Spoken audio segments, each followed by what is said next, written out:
Okey, Assalamualaikum. Nama saya Wan Muhammad Iskan Nabi Wan Azri.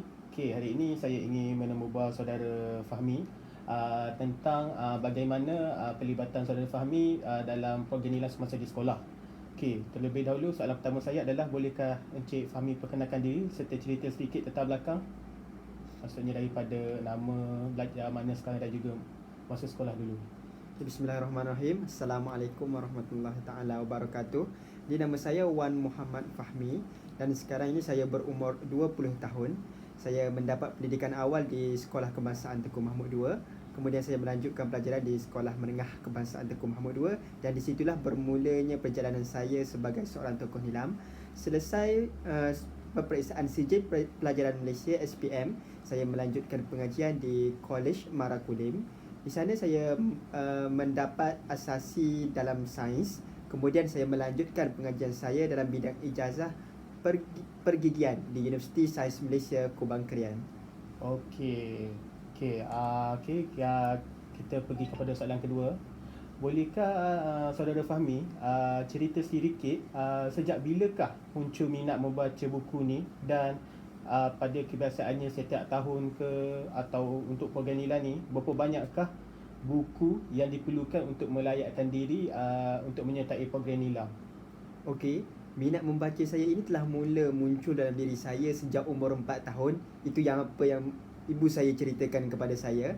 Dan minat membaca ini sebenarnya menjadi satu pendorong untuk saya mengetahui dengan lebih mendalam setiap apa yang berlaku di dunia ini.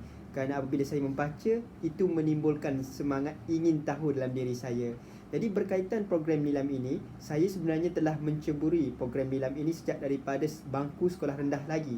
Namun, di peringkat sekolah rendah, saya tak berpeluang untuk didedahkan kepada program seperti ini.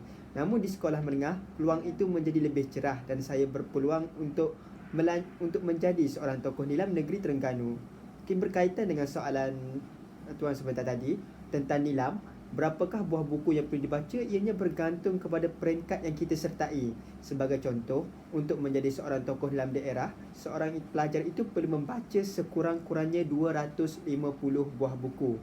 Kemudian, jika beliau berjaya untuk melayakkan diri ke peringkat negeri, beliau perlu membaca sekurang-kurangnya 500 buah buku.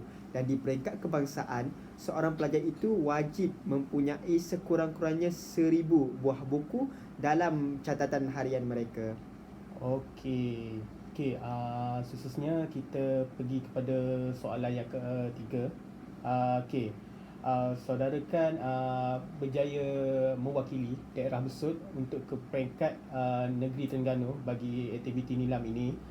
Jadi semasa menyertai program nilam tu, bolehkah saudara ceritakan sedikit bagaimana perjalanan proses yang dilakukan semasa program itu berlangsung? Pada pendapat saya, program nilam ini merupakan satu program yang sangat baik, terutamanya kepada para pelajar dalam mengukuhkan bahasa. Kerana program nilam ini terbahagi kepada dua kategori, iaitu bahasa Melayu dan bahasa Inggeris. Dalam program nilam ini, pelajar akan didedahkan kepada pelbagai aspek, seperti bagaimana mereka bercakap, tentang aspek bagaimana kepimpinan mereka serta penulisan mereka itu sendiri. Kerana nilam ini terbahagi kepada 3 aspek. Aspek penulisan, di mana para pelajar perlu menulis karangan dalam tempoh yang diberikan serta patah perkataan yang sudah pun ditetapkan. Kemudian pelajar juga perlu berdebat dan berpidato untuk mengetahui sama ada mereka ini mampu untuk bertutur ataupun tidak. Dan akhir sekali, kepimpinan amatlah penting kerana dalam semua pelajar, mungkin dalam beramai pelajar yang bijak, kepimpinan itu adalah perkara yang sangat penting. Okey, soalan yang keempat saya ingin bertanya, apakah perasaan saudara semasa saudara ditabalkan sebagai tokoh nilai negeri Terengganu, dan seterusnya apakah persiapan dan juga apakah yang dihadapi oleh saudara ketika menyertai program nilam pada peringkat kebangsaan? Perasaan saya ketika ditabalkan selaku tokoh nilam negeri Terengganu, alhamdulillah saya bersyukur kerana segala penat lelah saya selama ini, di mana saya perlu membahagikan masa sebaik-baiknya. Di antara tanggungjawab saya sebagai seorang pelajar yang bakal menghadapi SPM pada tahun tersebut serta sebagai seorang peserta nilam, saya berjaya membahagikan masa dengan baik. Jadi apabila ditabalkan selaku tokoh nilam negeri Terengganu, semestinya saya berasa sangat gembira dan bersyukur. Jadi untuk mencapai kejayaan tersebut, saya telah menghadapi pelbagai liku dan alhamdulillah dengan berkat pertolongan guru, ibu bapa dan dorongan daripada adik-beradik, saya berjaya untuk mencapai kejayaan yang telah saya capai pada waktu tersebut. Jadi di peringkat kebangsaan merupakan satu perjalanan yang sangat berliku, di mana di sana saya bertemu dengan pelbagai pelajar daripada pelbagai sekolah. Jadi untuk makluman tuan, saya sebenarnya merupakan pelajar daripada sekolah menengah harian. Jadi di sana saya berpeluang untuk kenal dengan peserta yang lagi hebat dan lebih berpengalaman daripada sekolah-sekolah yang terkenal di Malaysia seperti Sekolah Tun Fatimah dan Sekolah Seri Puteri. Jadi program nilam ini sebenarnya merupakan satu pendedahan yang baik kepada saya. Okey, ini merupakan soalan terakhir.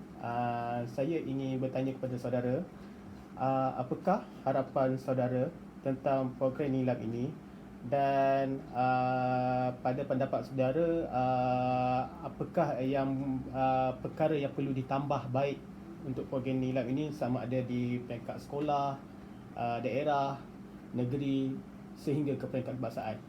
Harapan saya ialah supaya program nilam ini diteruskan dan tidak hanya terhenti setakat ini sahaja, kerana program nilam ini sebenarnya banyak mendatangkan kebaikan kepada para pelajar. Jadi apa yang boleh ditambah baik pada pandangan saya ialah program nilam ini perlu dilakukan secara menyeluruh. Kerana jika kita lihat program nilam ini kadang-kadang hanya tertumpu kepada pelajar kelas hadapan sahaja. Sebaliknya pada pandangan saya, program ini perlu dilakukan secara menyeluruh di mana semua pelajar harus terlibat dalam program ini. Jadi ini dapat memastikan semua pelajar tidak terlepas daripada memperkukuhkan bahasa Melayu sebagai bahasa kebangsaan kita. Okey, akhir kata saya ingin mengucapkan terima kasih kepada saudara Fahmi kerana sudi ditemu bual pada hari ini. Saya doakan semoga saudara Fahmi berjaya dalam pelajaran sekarang dan sebenarnya dapat membantu generasi pada masa akan datang. Okey, terima kasih.